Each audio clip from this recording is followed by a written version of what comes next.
bertemu kembali dengan Ibu. Hari ini Ibu akan menjelaskan mengenai listrik statis, yaitu tentang hukum Gauss, energi potensial dan potensial listrik. Flux listrik adalah banyaknya garis-garis medan listrik yang menembus suatu luasan atau suatu bidang. Nah, ini gambaran flux listrik yang menembus suatu bidang, di mana antara flux listrik dan garis normal bidang membentuk sudut theta. Maka secara matematis flux listrik dapat dirumuskan, yaitu flux listrik sama dengan E dikalikan A cos theta. Dengan ini simbol flux listrik, satuannya Newton meter kuadrat per kolom atau Weber. E yaitu sama dengan kuat medan listrik, satuannya Newton per kolom, dan A yaitu luas bidang, satuannya meter persegi. Theta yaitu sudut antara E dengan garis bidang normal. Jika garis medan listrik tegak lurus bidang atau sejajar garis normal bidang, maka flux listriknya itu sama dengan E dikalikan A. Dan ini jadi medan listrik itu segaris atau sejajar dengan bidang. Maka flux listriknya dapat dihitung dengan persamaan ini. Tapi jika garis medan listrik atau E sejajar bidang atau tegak lurus garis normal bidang, maka flux listriknya sama dengan 0. Kenapa? Karena cos 90 itu yaitu 0. Artinya tidak ada medan listrik yang menembus bidang. Contoh soal 1. Medan listrik sebesar 500 Newton per kolom melewati permukaan kawat persegi panjang dan membentuk sudut 60 derajat terhadap garis normal. Jika ukuran persegi panjang adalah 20 cm x 30 cm, tentukan flux listrik yang melalui permukaan persegi ini. Jadi ada medan listrik, flux listrik menembus bidang dengan sudut 60. Pembahasannya, flux listrik sama dengan E dikali A cos theta sama dengan 5000 dikali 0,06. Ini dari mana? Di sini ya. A sama dengan 20 cm dikali 30 cm. Nah, 20 ini dirubah ke dalam meter, yaitu menjadi 0,2 meter, dan 30 dirubah ke dalam meter menjadi 0,3 meter. Maka 0,2 dikali 0,3 yaitu 0,06 meter persegi. Cos 60 derajat di sini ya. Jadi 5000 dikali 0,06 menjadi 300. Cos 60 yaitu setengah. Jadi 300 dikali 0,6 yaitu 150 Weber. Jadi flux listriknya sama dengan 150 Weber. Jadi hukum Gauss adalah banyaknya garis-garis medan listrik atau flux listrik yang menembus bidang berbanding lurus terhadap muatan yang tertutup muatan tersebut. Flux listrik sama dengan Q per epsilon 0, di mana ini flux listrik satuannya Weber, Q-nya yaitu muatan yang dilingkupi permukaan, satuannya kolom, epsilon itu permitivitas ruang hampa, satuannya 8,854 kali 10 pangkat min 12 C kuadrat per nm kuadrat. Nah, penerapan hukum Gauss itu dapat diterapkan 1 pada medan listrik di antara keping sejajar dan 2 medan listrik pada bola konduktor. Medan listrik di antara keping sejajar yaitu ada 2 keping sejajar dengan luas dan bahan yang sama diberi muatan Q. Ini 2 keping sejajar, luasnya yang sama dan diberi muatan Q yang berlawanan jenis. Sehingga keping sejajar tersebut memiliki rapat muatan dengan persamaan. Nah, ini rapat muatan sama dengan Q per A. Nah, di mana kalian masih ingat bahwa medan listrik itu arahnya dari positif ke negatif. Jadi di sini ada arah medan listrik dari positif ke negatif. Dengan sigma sama dengan rapat muatan, satuannya kolom per meter kuadrat, dan A itu luas keping, satuannya meter kuadrat, dan Q itu muatan, satuannya kolom.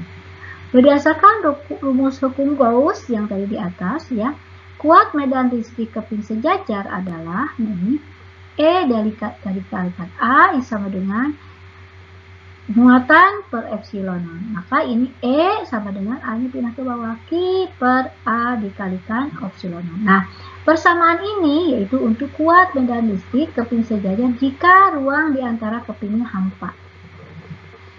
Dengan mensubstitusikan persamaan rapat muatan, ini yang rapat muatan, listrik ke persamaan di atas, maka persamaan menjadi E sama dengan rapat muatan per epsilon 0. Contoh soal 2. Sebuah muatan listrik 10 mikrokolom berada di antara keping sejajar P dan Q dengan muatan yang berbeda jenis dengan rapat muatan, yaitu 1,77 dikali 10 pangkat min 8 kolom per meter kuadrat. Jika G-nya sama dengan 10 meter per sekon kuadrat dan permitivitasnya udara adalah 8,85 kali 10 pangkat min 12 C kuadrat per Newton meter kuadrat, itu massa bola tersebut. Nah, penyelesaiannya ini gambarnya ya. Diketahui Q sama dengan 10 mikrokolom, ini sama dengan 10 pangkat min 5 kolom. Diubah ke kolom ya, kali 10 pangkat min 6. Rapat muatannya sama dengan 1,77 dikali 10 pangkat min 8 kolom per meter kuadrat. G-nya 10 meter per sekon kuadrat dan permitivitas ruang hampanya 8,85 kali 10 pangkat min 12 kolom kuadrat per Newton meter kuadrat. Yang ditanyakannya massa. Nah, sebelumnya kita hitung dulu E-nya dengan menggunakan persamaan rapat muatan. Maka E sama dengan rapat muatan dibagi permitivitas ruang hampa. Rapat muatannya itu diketahui ini 1,77 kali 10 pangkat min 8 dibagi 8,85 kali 10 pangkat min 12. Maka hasilnya 2000 Newton per kolom. Dari gambar di atas, dari gambar ini, syarat bola dalam keadaan setimbang adalah bahwa gaya tarik itu sama dengan gaya berat. Di mana gaya tarik itu yaitu sama dengan Q dikalikan E dan gaya beratnya sama dengan M dikalikan G. M sama dengan, ini G pindah ke bawah, Q dikalikan E dibagi G. Q-nya 10 pangkat 5, E-nya 2000, dan G-nya 10. Maka hasilnya 2000 kali 10 pangkat 5 dibagi 10, yaitu 2 kali 10 pangkat 3 kg. Atau sama dengan 2 gram. Medan listrik pada bola konduktor. Ini ada bola konduktor di mana di sini R-nya sama dengan R kecil, R besarnya sama dengan R kecil. Nah, medan listrik jika di kulit bola, maka R-nya sama dengan R besar, itu dapat dihitung dengan menggunakan E sama dengan K dikalikan Q per R kuadrat. Nah, besarnya medan listrik jika di dalam bola, maka R kecilnya lebih kecil dari R besar, dan R kecilnya lebih kecil dari R besar, itu sama dengan 0. Kenapa? Karena di dalam bola ini tidak ada muatan. Besarnya medan listrik jika di luar bola, jika di luar bola, tadi kan di dalam bola, sekarang di luar bola. Jika R kecilnya, ini R kecilnya, lebih besar dari R besar, maka kuat medan listriknya dapat dihitung dengan menggunakan persamaan E sama dengan K dikalikan Q per R kuadrat. Nah, kalau yang ini kan, kalau di kulit bola, besar medan listriknya yaitu E sama dengan K Q per R kuadrat, tapi R-nya R besar. Tapi kalau ini di luar kulit bola, di luar bola, maka jika R kecilnya lebih besar dari R besar, maka E-nya itu sama dengan K dikalikan Q dibagi R-nya R kecil ya. R kecil dikuadratkan, di mana Q sama dengan muatan listrik pada permukaan bola konduktor, dan E medan listrik satuannya meter per kolom. R ini sama dengan jari-jari bola konduktor satuannya meter, dan R kecil jarak muatan listrik dari pusat bola. Kita ke contoh soal 3. Sebuah bola konduktor diberi muatan positif 12 mikrokolom dan berjari-jari 4 cm. Jika ada 3 titik A, B, dan C yang dari pusat berjarak RA-nya, dari pusat RA-nya berjarak 4 cm, RA-nya berjarak 3 cm, RB-nya 4 cm, dan RT-nya sama dengan 6 cm. Maka tentukan kuat medan listrik di titik A, B, dan C. Penyelesaiannya, muatannya yaitu positif 12 mikrokolom dirubah ke kolom menjadi 10 pangkat min 6 kolom. R-nya sama dengan dari 4 cm dirubah ke meter menjadi 4 kali 10 pangkat min 2 meter. Nah, kuat medan listrik pada titik A, di mana RA lebih kecil dari RB. RA lebih kecil dari RB. Di dalam bola, berarti EA-nya sama dengan 0, karena ini di dalam bola tidak ada muatan.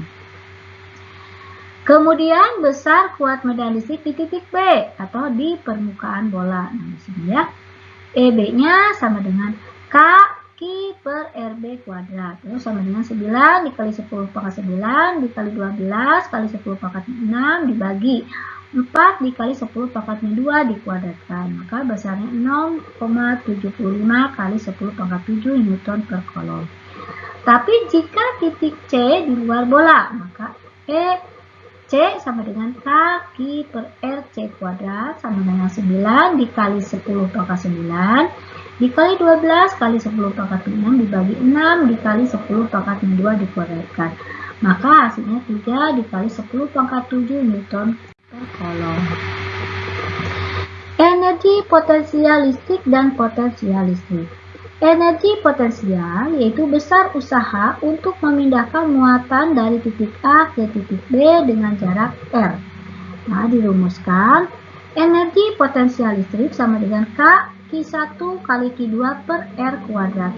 Ini hampir sama dengan persamaan gaya kolom, yaitu gaya kolom F sama dengan K Q1 Q2 per R kuadrat. Tapi kalau energi itu tidak dikuadratkan R-nya. Dengan EP sama dengan energi potensial listrik satuannya Joule, Q1 dan Q2 itu sama dengan muatan listrik satuannya kolom, dan R-nya itu jarak kedua muatan. Contoh soal 4. Pada titik A dan B dari titik sudut segitiga terdapat muatan QA 8 mikrokolom dan dirubah ke dalam kolom menjadi 8 kali 10 pangkat 6 kolom. Dan QB-nya sama dengan min 6 mikrokolom dirubah ke kolom menjadi min 6 dikali 10 pangkat min 6 kolom. Seperti pada gambar di bawah.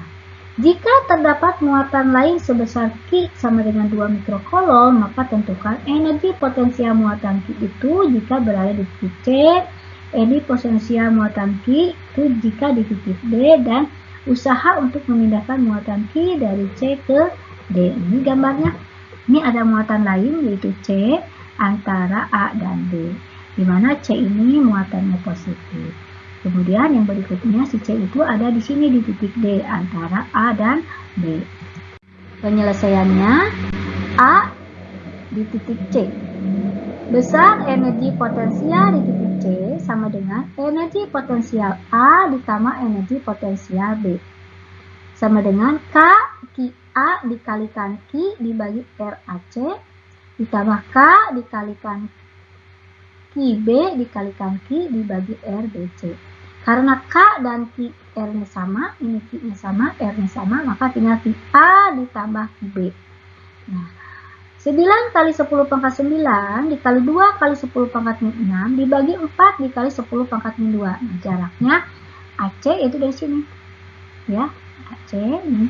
Kemudian dikali 8 dikali 10 pangkat min 6. Nah, ini untuk yang A. Dikurang 6 kali 10 pangkat min 6. Ini jelaskan dulu kenapa ini tidak tambah. Karena tadi muatan B itu muatannya negatif. Ya, B itu muatannya negatif. Maka untuk energi potensial perhitungannya beda dengan untuk gaya kolom. Kalau gaya kolom, ini negatif dan positifnya itu tergantung pada arah gerakan dari muatan. Kalau untuk energi potensial, negatif dan positifnya itu tergantung pada muatannya. Karena di sininya muatannya negatif, maka tidak dijumlahkan, tapi dikurangkan. Ya. Jadi, ulangi lagi. 9 kali 10 pangkat 9 dikali 2 kali 10 pangkat 6 dibagi 4 dikali 10 pangkat 2. Ini jaraknya ini ya, jarak A ke C. Ini sama kan, dari C ke B juga sama. Dikali QA itu besar 8 kali 10 pangkat 6 ya. Dikurang yang ini min 6 kali 10 pangkat 6. Maka ini 9 kali 2 18, ini 9 dikurangi 6 3. 4 dikuadrat 4 kali 10 pangkat min 2. Ini dikurangkan 8 dikurangi 6 2, ini tetap kalau untuk pengurangan dan penjumlahan ini tetap, jadi kali 10 pangkat min 6. 18 dibagi 4 dikali 2. Ya, ini coret atau sama dengan ini dicoret, berarti jadi 2, 18 dibagi 2 jadi 9. Nah, ini 3 dikurangi 6, negatif 3, ini naik ke atas jadi positif, jadi negatif 3 ditambah 2 berarti negatif 1, artinya 9 dikali 10 pangkat min 1 menjadi 0,9 Joule.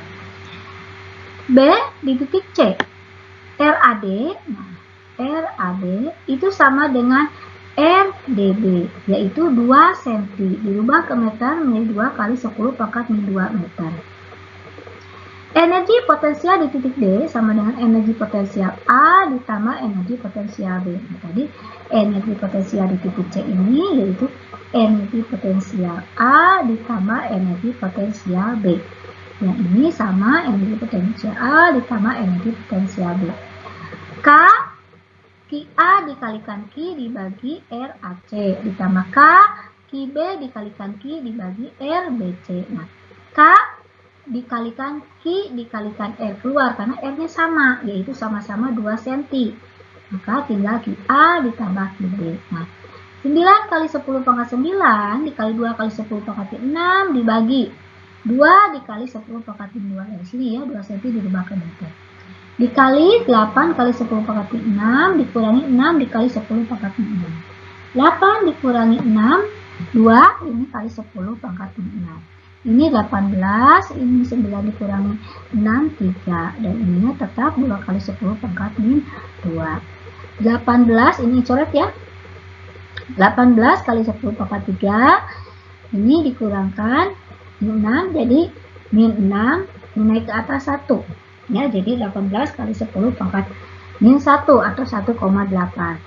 Maka untuk besarnya usaha yang dilakukan yaitu W sama dengan delta energi potensial sama dengan energi potensial D dikurangi energi potensial T, atau 1,8 dikurangi 0,9 sama dengan 0,9 Joule. Potensial listrik. Potensial listrik didefinisikan sebagai besarnya energi potensial yang dimiliki muatan satu kolom. Dari definisi ini, potensial listrik dapat dirumuskan sebagai berikut. V sama dengan K Q per R. Ini hampir sama dengan persamaan medan listrik. Hanya bedanya di sini kalau medan listrik dikuadratkan. Untuk potensial listrik tidak. Dengan V sama dengan potensial listrik satuannya volt dan Q muatan listrik satuannya kolom. R jarak titik dari muatan itu meter. Kita langsung ke contoh soalnya. Contoh soal 5. Dua muatan titik QA sama dengan min 4 mikrokolom dan QB sama dengan 8 mikrokolom berjarak 16 cm. Tentukan potensial listrik di suatu titik yang berada di tengah-tengah kedua muatan. Ini yang ditanyakannya potensial listrik. Jadi untuk energi potensial dan potensial listrik tinggal dijumlahkan saja. Negatif dan positifnya itu tergantung pada negatif dan positif dari muatan. Penyelesaian QA sama dengan min 4 mikrokolom, QB-nya sama dengan positif 8 mikrokolom. Nah, RA sama dengan RB. Nah, ini. RA, jadi RA jarak A ke C dan RB yaitu jarak B ke C itu sama, yaitu 8 cm atau sama dengan 8 kali 10 pangkat min 2 meter. Kenapa? Karena titik C berada di tengah-tengah seperti diperlihatkan pada gambar ini. Karena besaran skalar, maka potensial di titik C tersebut memenuhi persamaan VC sama dengan VA ditambah VB. K QA per RA ditambah K QB per RB. Nah, ini kan nilainya sama keluar, dan juga kan nilainya sama keluar, maka Ki A ditambah Ki B. 9 dikali 10 pangkat 9 dibagi N 8 kali 10 pangkat 2. Dikali ini Ki A negatif ya, negatif 4 dirubah ke kolom, jadi kali 10 pangkat 6, ditambah 8 ini positif dirubah ke kolom kali 10 pangkat 6. Ini dibagi, kemudian ini dijumlahkan, maka hasilnya 4,5 kali 10 pangkat 5 volt.